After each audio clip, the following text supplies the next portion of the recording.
My name is Robin, and I'm a 22-year-old college student. I live in what was once my family's estate, but became solely mine 4 years ago after my father's untimely death from sudden cardiac arrest. I was just 17 and had started college when we received the shocking news. His absence still weighs heavily on my heart. The estate itself is breathtaking, a 2-story masterpiece with impeccably maintained lawns and a kitchen that any chef would envy. It turns heads daily. My mother, now 50, shares this beautiful home with me. Dad ensured she was well provided for, arranging a lifelong monthly stipend of $4,000 for her. She accepted everything with a serene grace, a quality I've always admired in her. After Dad's death, Mom and I grew closer. Our days began with her cooking my favorite breakfast, and we spent evenings sharing stories about our days and discussing my studies. Everything seemed stable, or so I thought, until a day a few months ago that blindsided me completely. Returning from class one afternoon, I found my mother in the foyer alongside a man and 2 teenagers I had never seen before. "Robin, honey," my mom began in an unusually high pitch, "I'd like you to meet Oliver, my husband." I was dumbstruck. Husband? As she explained they had married the day before, I couldn't muster a word. Oliver, who is 5 years my mom's junior, and his sons, ages 13 and 15, looked on. The real shock wasn't just the suddenness of her remarriage, but the fact that she hadn't even mentioned she was seeing someone. It felt like a betrayal. Oliver, meanwhile, was already acting like he owned the place, inspecting every corner of what was now technically my property. His casual assertion that they were going to enjoy living here sent a chill down my spine. Despite my reservations, I tried to make the best of the situation. Oliver attempted to engage me in conversation, making mediocre jokes and asking about my studies, and for a brief moment, I thought maybe we could coexist peacefully. That fleeting sense of harmony was shattered within days. Oliver's sons, constantly bickering over everything from my laptop to the last cookie, disrupted the household peace. One afternoon, as I desperately tried to study constitutional law, their squabbling reached new heights. It became clear that this new dynamic was more than just an adjustment. It was a complete upheaval of the life and routine that my mother and I had cherished. I had just settled into a steady study rhythm when suddenly, the door to my room crashed open and Thomas and Peter tumbled in, a whirlwind of flying fists and loud accusations. "Get out!" I yelled, leaping up from my desk. "This is my room." "He took the controller when I was winning," Thomas complained. "You weren't even playing right," Peter retorted as they continued their brawl, knocking over my neatly arranged study materials. My constitutional law textbook thudded to the floor, its pages crumpling under the weight. "Dad," Peter called out. "Thomas is cheating again." Oliver strolled up to my doorway, leaning against the frame with an infuriating smirk. "Come on, Robin. They're just figuring things out. This is how young men learn to handle conflict. By destroying my room and interrupting my studies." I asked, incredulous. Mom appeared behind him, placing a hand on his shoulder. "Oliver's right, honey. The boys are just being boys. They need to learn to work out their differences." I was stunned. Every day was the same, constant fighting, screaming, things getting broken, and apparently this was all perfectly acceptable to their father and, increasingly, to my mother. But Oliver wasn't done imposing his will. One evening, he called a family meeting in the living room. He stood in the center, hands on hips, looking around as if planning a battle. "This house needs some serious work," he declared. "Everything's too feminine. We need to renovate, new furniture, new color scheme, the works." I sat up straighter. "Excuse me?" I interrupted as he gestured disdainfully at the floral patterns and pastel colors. "It's like living in a dollhouse. We need something more masculine, more fitting for a proper family home." "This is my house," I stated firmly, my blood pressure rising. "Dad left it to me, not to Mom, and definitely not to you. I'll decide if anything needs to be changed." Oliver's face darkened. "Listen, Robin. Ownership is just a technicality. What matters is who lives here and who's the head of the family. And as the man of the house." I stood up from the couch, cutting him off. Let me make something very clear. You don't command anything in this house. You live here because you're my mother's husband, and your sons are here only because I allow it." The change in Oliver's expression was instantaneous, his pleasant facade dropping away. His eyes narrowed, and the fake smile vanished. "Listen here, you spoiled little princess," he snarled, his voice dropping to a dangerous growl. "I won't have some college kid telling me what I can and can't do in my own home." "It's not your home," I repeated, standing my ground even as my heart raced. "And it never will be." What happened next seemed to unfold in slow motion. Oliver's face turned an alarming shade of red, and he raised his hand, taking a menacing swing toward me. The room went silent except for Mom's sharp intake of breath across the room. I didn't flinch at Oliver's aggression. Instead, I calmly pulled my phone from my pocket, holding it up with my finger ready over the emergency call button. "Go ahead," I said, my voice steely and composed. "Give me a reason to call the police. I'm sure they'd be very interested to hear about a man threatening his stepdaughter in her own home." My response shocked Oliver like a splash of ice water. His raised hand faltered and dropped. Without uttering another word, he turned and stormed upstairs. Left in the sudden quiet of the living room, my mother hurried to my side, her voice shaky with worry. "Robin, honey, there's no need for things to escalate like this.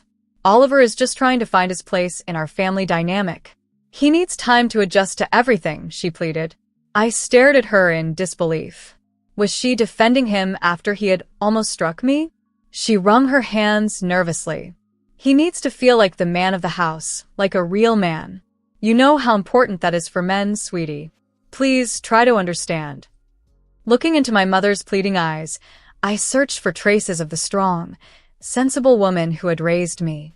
The situation felt utterly surreal. Here was my mother, who had always been so composed, now making excuses for a man who had just tried to hit me. Something inside me snapped. I was done being diplomatic. "You want to know what I think?" I raised my voice, ensuring it carried upstairs. "When he earns enough money to buy his own house, he can make whatever rules he wants there. But this," I gestured around at the home my father had left me, "this isn't his house to command." The silence that followed was profound. Then, from upstairs, we heard heavy footsteps and a violent bang, the sound of Oliver slamming the bedroom door. The force shook the chandelier in the living room. After that confrontation, the dynamics in the house shifted subtly, starting with our morning routine. Mornings had always been a special time. Mom would be in the kitchen by 6 a.m., humming softly as she prepared breakfast. The aroma of freshly brewed coffee and her delicious cooking would waft up to my room, a better wake-up call than any alarm. But now, the kitchen was silent in the mornings. The first time it happened, I thought perhaps Mom had slept in. Descending the stairs, I expected to find her bustling about, but instead, the kitchen was deserted, the stove cold, and the coffee maker untouched. Through the dining room window, I saw Mom in the garden, having coffee with Oliver. I made myself some toast, trying not to dwell on the change. Everyone's entitled to a morning off, right? But as the days turned into a week with no sign of the old morning ritual, the silence became harder to ignore. One morning, I gathered the courage to address it. I found Mom in the living room, reading a magazine while Oliver's sons bickered over a video game in the background. "Mom," I started hesitantly, "is everything okay? You haven't been cooking breakfast lately." She looked up, and for a brief moment, I thought I saw a flicker of regret in her eyes, but it quickly gave way to a cool detachment I'd never seen before. "Robin, you're 22 now," she said matter-of-factly. "You're an adult and perfectly capable of making your breakfast. Besides," she gestured around, "this is your house, remember? You're the lady of the house now, so you should learn to take care of yourself." Her words stung like a slap. The subtle shift in her demeanor hinted at deeper changes within our once-close relationship, changes that I feared might not be easily mended. I swallowed the hurt and nodded, not wanting to spark another confrontation. The tension in our house was palpable, thick enough to slice through. I turned away, choosing to ignore Oliver's smug grin as he lounged in Dad's old armchair. As time passed, I started noticing more unsettling changes around the house. Mom's monthly allowance, the money Dad had carefully allocated to ensure her comfort, was dwindling rapidly. New shopping bags from upscale boutiques began to crowd our foyer. Oliver had developed a penchant for gourmet dining, and almost every other night, they dressed up for a lavish meal out. "We're trying that new French place downtown tonight," Mom would declare, slipping into her coat while Oliver hovered by the door, urging, "Don't wait up." I was familiar with these restaurants, places where the appetizers alone could cost more than a week's groceries. Each time they returned from these outings, it was always Mom who reluctantly pulled out her purse to settle the extravagant bills. My father's thoughtful provision was now subsidizing romantic escapades with a man who had recently threatened violence in our home. Their indulgence didn't stop at fine dining. Soon, Mom and Oliver began disappearing on weekend getaways, initially to quaint bed and breakfasts and eventually to more extravagant retreats at beach resorts and mountain lodges. But their latest travel plan was truly beyond the pale. "Robin, we need to talk," Mom said one evening, intercepting me as I was heading upstairs to study. Her voice was unnervingly sweet, a tone she adopted lately whenever she wanted a favor. "Oliver and I are planning a romantic getaway next week," she continued, "just a few days, and we need you to watch the boys while we're gone." I laughed, thinking she was joking, but the stern look on her face stopped my laughter cold. "Absolutely not," I responded firmly. "Have you seen how they behave? They're like wild animals." Right on cue, a loud crash echoed from upstairs, followed by shrill screaming. Mom flinched but persisted. "They're just active boys," she tried to excuse. "Active," I interjected. "They're dangerous. They could seriously hurt each other, and I'm not going to be responsible for that. What if one of them seriously injures the other during one of their fights? What if they break bones? No way." "Please, Robin," she pleaded, clutching my hand. "Oliver and I need this time together. We've been planning this trip for weeks." I pulled my hand away.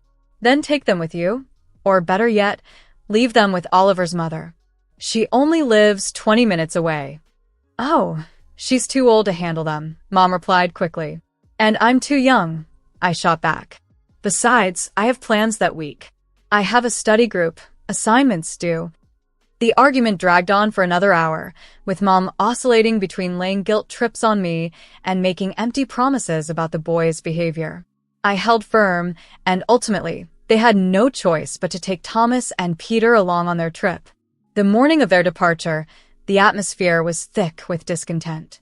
Oliver busily loaded suitcases into the car, his every movement radiating frustration as if I had personally orchestrated his misery. Mom, on her part, offered a brief and lackluster goodbye, her expression laden with disappointment aimed at making me feel guilty. Once they drove off, the house settled into a rare state of peace. Yet, this newfound tranquility was a stark contrast to the norm. Ever since that day, Oliver and Mom paraded around the house with gloomy faces, exchanging meaningful glances whenever I appeared, as if they were contenders in a contest for the most miserable. Meanwhile, the boys continued their relentless chaos. Just the day before, they'd erupted into a full-blown brawl over who got to control the TV first, their altercation filled with enough noise to raise the dead. Mom, absorbed in her phone, hardly glanced up from her screen. As if their bickering wasn't enough, my stepbrothers began a new hobby, pilfering my belongings while I was away at college. It started small, a missing wireless mouse, a portable speaker gone the next day. But soon, they escalated their thefts. One afternoon, I returned from class to discover my tablet missing from my desk. When confronted, Peter and Thomas feigned ignorance with shrugs and evasive looks. "Haven't seen it," Peter claimed, fixated on his phone. "Nope, no idea," Thomas added, suddenly engrossed in his shoelaces. This charade lasted for agonizing days. Fed up, I took action while Peter was at soccer practice. I stormed into his disastrously messy room, rummaging through drawers and closets until I found my tablet hidden under a sweatshirt in his drawer. It was nearly out of battery and cluttered with new gaming apps. When Peter returned and saw me holding the tablet, His face dropped. "I was going to give it back," he stammered. "Like hell you were," I retorted. "Stay out of my room and off my things." Yet they didn't learn. A week later, I returned home to find them sprawled on the living room floor, my laptop between them engrossed in a game they'd downloaded. I snatched the laptop away, disregarding their protests. "If I catch either of you touching my things again..." The final straw came on a sunny afternoon as I walked home from campus. I spotted them by my father's prized car, which they had taken out of the garage. A woman I didn't recognize was inspecting the car alongside Oliver. "Excellent condition," she noted, admiringly circling the vehicle. "This would be perfect for my commute." "What's going on here?" I demanded, my voice sharp with a rising anger. My voice was sharper than I intended as the woman turned to me with a friendly smile. "Oh, hello. I'm here about the car. He listed it for sale online." A chill ran down my spine at her words. "This car isn't for sale," I declared firmly. "It belonged to my father." Oliver's face twisted into a grimace of disdain. "You should be thanking me," he spat out, bitterness tainting his words. "I actually found someone willing to buy this piece of junk. It's a woman's car anyway. No self-respecting man would be caught dead driving it." As he ranted, disparaging my father's taste and even his masculinity, dismissing the car with a contemptuous wave of his hand, I felt my composure solidifying into resolve. I turned to the woman, who hovered uncertainly by the car. "I'm sorry, but you've been misled. This car is not for sale. It never was, and it never will be." My tone was calm but assertive. "I suggest you look elsewhere." She glanced uneasily between Oliver and me, obviously sensing the tension, then nodded quickly and walked away. I didn't linger to watch her departure. Instead, I climbed into my father's car, backed it carefully into the garage, and secured the door. Then I faced Oliver, who was seething with anger. "Give me the garage keys now," I demanded steadily. "And don't ever go near my father's car again." His face was a mask of fury as he yanked the keys from his pocket and threw them at my feet. They clattered against the driveway as he stormed off, cursing under his breath.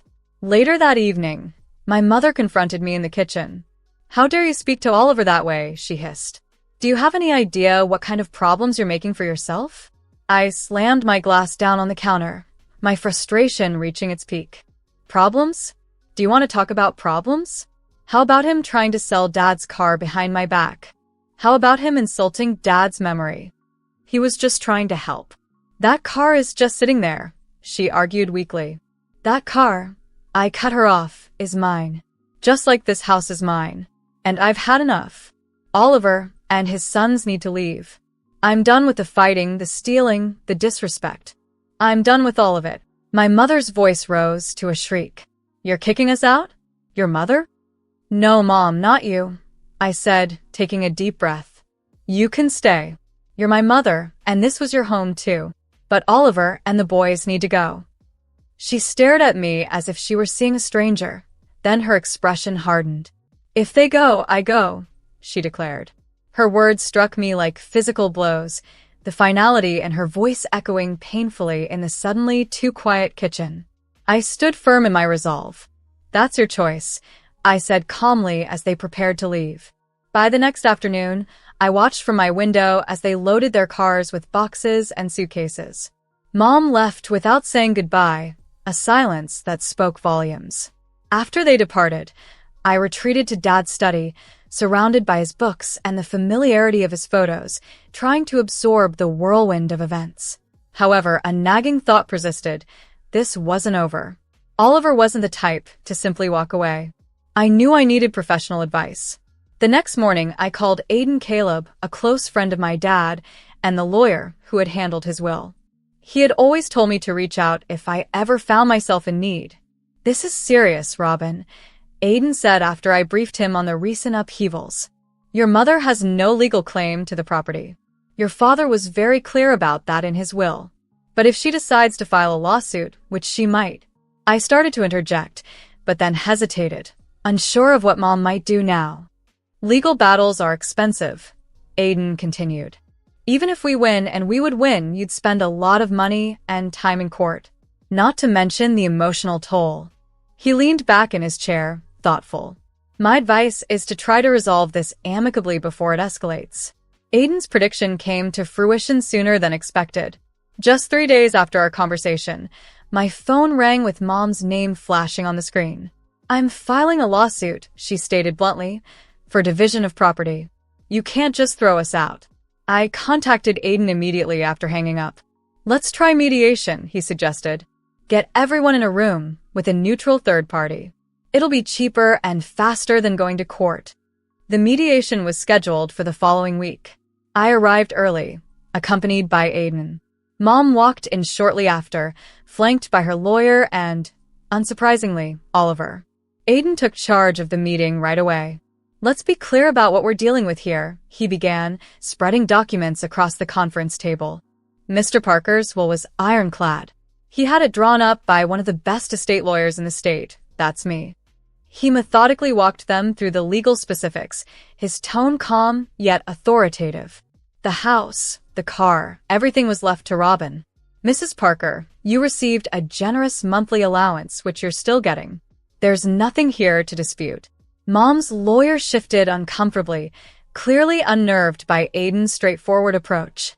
"A lawsuit would be costly, very costly. Robin has the resources to fight this as long as necessary." "Do you?" he asked, turning to my mother. "Are you prepared to drain your savings, possibly go into debt for a case you can't win?" Oliver, unable to contain himself, jumped up. "Of course, she wants to continue," he blurted out, but the desperation in his voice betrayed his uncertainty about their shaky legal standing. "We're not going to let some spoiled brat," Oliver began heatedly, but Aiden cut him off with a sharp interjection. "You're not a party to this discussion. I'm addressing Mrs. Parker. In fact, I think it would be better if you waited outside," Aiden said firmly. Oliver's face flushed a familiar shade of red, and he stormed out, slamming the door behind him so hard that the blinds rattled. In the quiet that followed, I observed my mother. She seemed smaller, somehow diminished and aged by the ordeal. The fight visibly drained from her as Aiden gently reminded her, "The monthly allowance continues for life. That's $5,000 every month guaranteed. But legal fees could eat that up for years. Is that what you want?" Mom looked down at her hands, then at her lawyer, who subtly shook his head. "No," she murmured, her voice barely above a whisper. "No, I don't want that." The paperwork was ready, a document reaffirming the terms of the will and waiving any future claims. Mom signed it quietly, her eyes avoiding mine. Before she left, I handed her an envelope. "This should cover 8 months of rent," I told her, hoping to help her get settled. She accepted it silently. That was 4 months ago. Now, the house is truly quiet, peaceful, not filled with the tense silence that had pervaded those last weeks with Oliver and the boys. I'm still pursuing my law degree, and Dad's car remains in the garage, meticulously polished and maintained just as he would have liked. Occasionally, I find myself worrying about Mom. She still receives her allowance, and if she manages it wisely, she should be comfortable. However, I know Oliver's penchant for lavish dining and luxury hasn't waned. Through mutual friends, I've heard about their continued weekend getaways and shopping sprees. It's her choice, though. We all make our own decisions and live with the consequences of those choices.